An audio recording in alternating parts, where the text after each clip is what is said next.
দেখুন, সাংসদ নিশ্চিতভাবে তার এখানে যেহেতু বাড়ি নয়, তার একটা কর্মভূমি।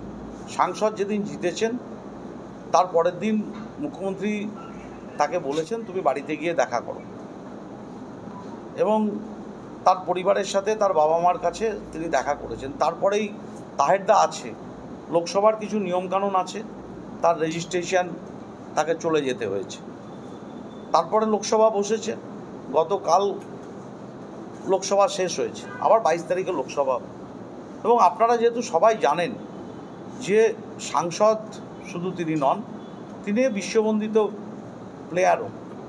এই মুহূর্তে ইংল্যান্ডে ভারতীয় একাদশ এবং ইংল্যান্ড একাদশ তাদের খেলা চলছে, এবং সেই খেলা শেষেই তিনি এখানে ফিরে আসবেন। আবার 22 তারিখ থেকে তিনি পার্লামেন্টে অংশগ্রহণ করবেন। ইতিমধ্যেই প্রতিদিন আমাদের সবার সাথে তার কথা হয়, কোনো কাজ আছে কি না, কী করতে হবে আগামী দিন। তাহেরদার সাথেও এর আগে কথা হয়েছে, আমার সাথেও কথা হচ্ছে যে এই মুর্শিদাবাদের আগামী দিনের উন্নয়ন এবং মানুষের কাজের পরিকল্পনা নিয়ে তিনি এগোবেন, কখনো কেন্দ্রের কাছে, কখনো রাজ্যের কাছে। একসাথে যৌথভাবে সাংসদরা করবেন, এবং সাংসদের যে কাজ, সেই কাজ এই কারোর কোনো জায়গায় অসুবিধা হবে না, আপনারা নিশ্চিন্তে থাকুন। তিনি সবে শপথ নিয়ে গেছেন, তার সই করার পাওয়ারটা সবে এসছে। নিশ্চিতভাবে কারোর কোনো কাজ এই মুর্শিদাবাদ জেলায় কোনো সাংসদের একটা সার্টিফিকেট, একটা বিধায়কের একটা সার্টিফিকেট, সব এই জেলা পার্টি অফিস থেকে নিশ্চিতভাবে সবার জন্যে ব্যবস্থা করা হবে। কোথাও হসপিটালের চিকিৎসা, কোথাও কোনো এম্বাসিতে, কোথাও আমাদের বিদেশে বহু মানুষ থাকে, তাদের বিভিন্ন আপদ বিপদ হয়। এই আজকেই যেমন একটা এরকম হয়েছে, একজন মারা গেছে, তার ডেড বডি আনতে হবে। আজকে তাহেরদা আছে, যে কোনো একজন থাকলেই হলো আমাদের সাংসদ, তিনি সব ব্যবস্থা করে দিলেন, চিঠিপত্র করে দিলেন। তাই আমাদের কাছে সব মানুষকে বলবো, বিভ্রান্তিতে কান দেবেন না, অপপ্রচারে কান দেবেন না। যা দরকার, আপনার ব্লক সভাপতি আছে, টাউন সভাপতি আছে, চেয়ারম্যান, পঞ্চায়েত সমিতি, এমএলএরা আছে, এমপিরা আছে, যাকে খুশি ফোন করবেন, না হলে জেলা পার্টি অফিসে আসবেন, নাহলে আমাদের কাউকে ফোন করবেন। সাংসদের জন্যে আপনার কোনো কাজ এই মুর্শিদাবাদের জেলার মানুষের কোথাও আটকে থাকবে না, দায়িত্ব নিয়ে বললাম। দেখুন, আমাদের জেলা সভাপতি অপূর্ব সরকার ইতিমধ্যেই আপনাদের বিস্তারিত বলেছেন যে আগামী 21শে জুলাই শহীদ স্মরণে আমরা মুর্শিদাবাদ থেকে রেকর্ড সংখ্যক মানুষ নিয়ে ধর্মতলায় উপস্থিত হব।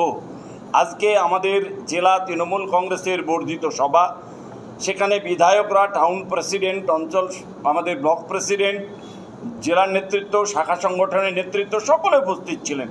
সকলের উপস্থিতির মধ্য দিয়েই আমরা একটা নির্দিষ্ট পরিমাণ প্রত্যেকটা ব্লককে বেঁধে দিয়েছি যে তারা তাদের এলাকা থেকে লোক নিয়ে যেতে হবে। এটা বাধ্যতামূলক, এবং মানুষের একটা বিরাট উৎসাহ আছে। সদ্য লোকসভা নির্বাচন হয়েছে, আমরা মুর্শিদাবাদ জেলার 3টে আসন, 3টেই আমরা তৃণমূলের দখলে আনতে সক্ষম হয়েছি। মমতা বন্দ্যোপাধ্যায়ের চিন্তাভাবনা এবং সর্বোপরি আমাদের নেতা অভিষেক বন্দ্যোপাধ্যায় তার চিন্তাভাবনাকে সামনে রেখেই এবারে রেকর্ড সংখ্যক মানুষ মুর্শিদাবাদ থেকে যাবে। আপনারা নিশ্চিত থাকুন, মুর্শিদাবাদের 250 গ্রাম পঞ্চায়েত, সেই 250 গ্রাম পঞ্চায়েত ইতিমধ্যেই জেলা ভাগ হয়েছে। তারপরে 26টা পঞ্চায়েত সমিতি, মিউনিসিপ্যালিটিগুলো আছে। সমস্ত এলাকা থেকে প্রত্যেকটা জনপ্রতিনিধি, পঞ্চায়েতের নেতৃত্ববৃন্দ, পঞ্চায়েতের যারা আজকে বুথের সভাপতি এবং শাখা সংগঠনের সমস্ত নেতৃবর্গ, তারা সমবেতভাবে মিছিল সহকারে একদিন আগে এবং সেই দিন আমরা পৌঁছব ধর্মতলায়। এবং আমাদের পার্টি প্রত্যেকটা যারা কর্মীরা যাবে, আগের দিন তাদের থাকা এবং খাওয়ার সামান্য ব্যবস্থাপনা করেছে। সেই ব্যবস্থাপনার মধ্য দিয়েই আমার জেলার প্রত্যেকটা কর্মীকে আমরা কোথায় কিভাবে যাবে তার রূপরেখা তৈরি করে দেব, সেইভাবে তারা উপস্থিত হবে। আমরা কেউ শিয়ালদা স্টেশন, কেউ কলকাতা স্টেশন, কেউ হাওড়া স্টেশন, 3টে স্টেশনেই আমাদের ক্যাম্প থাকবে। আমাদের কর্মীদেরকে নিয়ে আসার জন্য বাস থাকবে। বাসে করে নির্দিষ্ট স্থানে আমরা কর্মীদেরকে পৌঁছে দেব, এবং প্রত্যেকটা কর্মীর কোথাও কোনো অসুবিধা না হয় সেই জন্য আমাদের দলীয় নেতৃত্ব আমরা 3 জায়গাতেই থাকব। সমস্ত ব্যবস্থাপনা থাকবে। সমস্ত কর্মীরা যারা যেতে ইচ্ছুক তারা যাতে যেতে পারে, তার জন্য প্রয়োজনীয় বাস ভাড়া করা, প্রাইভেট বাস আমরা করছি।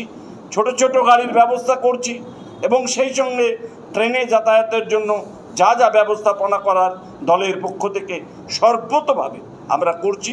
আমরা প্রত্যেকটা মানুষকে আহ্বান করব, চলুন আগামী 21শে জুলাই শহীদ স্মরণে ধর্মতলা। সকলকে ধন্যবাদ।